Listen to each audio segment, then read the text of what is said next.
Episode 49, Tangis yang Menjadi Doa. Lampu merah di atas pintu ruang operasi menyala tanpa ampun. Waktu seakan berhenti di lorong itu.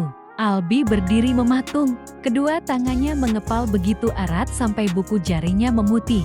Ia tak ingat kapan terakhir kali merasa setakut ini. Ia sudah terbiasa menghadapi pasien kritis, darah, nyawa di ujung batas. Tapi kali ini, yang terbaring di balik pintu itu adalah istrinya, separuh jiwanya, dan anak yang bahkan belum sempat ia peluk. Ya Allah, bisiknya lirih.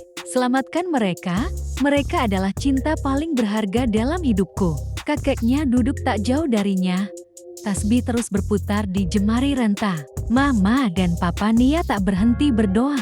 Bisari menunduk, air matanya jatuh satu persatu ke lantai rumah sakit. Semua menunggu dalam diam yang menyiksa. Sultan datang dengan napas terengah, wajahnya pucat. Ia langsung mencari sosok Albi. Albi gimana Nia? Suaranya bergetar.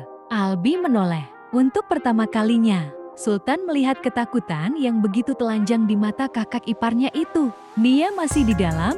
Jawab Albi singkat. Aku akan masuk dan melihatnya. Kalian tetap di sini.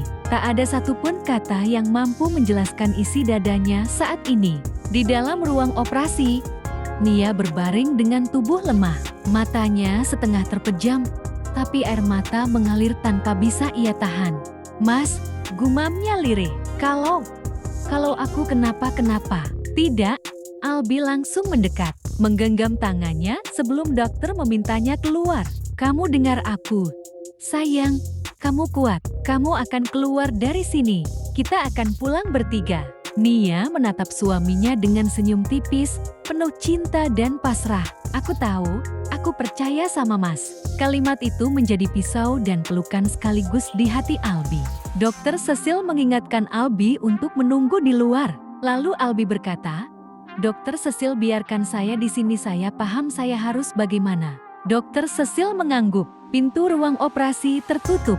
Detik demi detik terasa seperti hukuman. Menit berjalan lambat, menyiksa. Sultan mondar-mandir. Bisari terisak tertahan. Kamelia menggenggam tangannya sendiri sambil terus beristighfar. Dan Albi memberi semangat istrinya sambil terus mencium keningnya. Ia merasa untuk pertama kalinya dalam hidupnya, ia bukan siapa-siapa. 1 jam berlalu, 2 jam. Tiba-tiba, tangisan kecil terdengar dari balik pintu.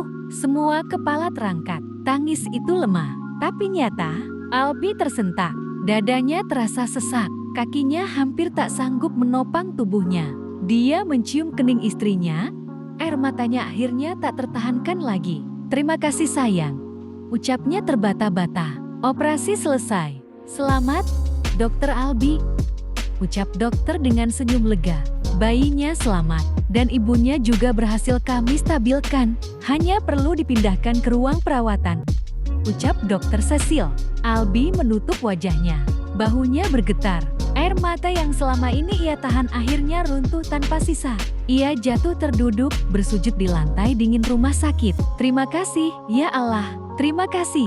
Tak lama, seorang perawat keluar membawa bayi kecil yang terbungkus kain hangat. Dokter, ini putra Anda? Ucap perawat yang selesai membersihkan bayi itu. Albi berdiri perlahan. Tangannya gemetar saat menerima bayi itu. Sekecil ini, begitu rapuh, tapi terasa begitu lengkap. Hai, nah, suaranya pecah. Papa di sini. Bayi itu bergerak kecil, seolah mendengar. Tangisnya mereda. Lalu Albi mengagzaninya, dan bayi itu terlihat terlelap dengan tenang. Sultan tersenyum dengan mata basah. Keponakanku, kenapa dia sangat tampan? Ucapnya meneliti. Tapi kenapa dia 100% mirip denganmu? Kasihan adikku, dia tidak kebagian. Ucap Sultan sambil tertawa, dan Albi pun ikut tertawa mendengarnya. Beberapa saat kemudian, Albi diizinkan masuk ke ruang pemulihan. Nia terbaring lemah, wajahnya pucat, tapi terlihat bahagia saat matanya terbuka dan melihat Albi menggandong bayi mereka. Air matanya kembali jatuh. Mas, suaranya, aku dengar. Albi mendekat, duduk di sisi ranjang, lalu memperlihatkan bayi itu padanya. Dia di sini, sayang. Ini anak kita, putra kita sehat dan tampan seperti papanya. ucap Albi sambil tersenyum. Nia terisak, tangannya gemetar menyentuh pipi kecil itu. Terima kasih sudah bertahan, bisiknya pada bayinya. Lalu matanya beralih pada Albi. Terima kasih, sudah selalu memilih aku. Albi mengecup kening istrinya penuh cinta. Mas akan selalu memilihmu, di hidup ini, dan di kehidupan berikutnya. Di ruangan itu, cinta tidak lagi berupa janji. Ia hadir sebagai kehidupan baru, sebagai tangis kecil yang menjadi saksi bahwa setelah badai terburuk, Tuhan masih menghadiahkan pelangi. Dan di luar sana, masa depan baru sedang menunggu keluarga kecil itu. Bersambung.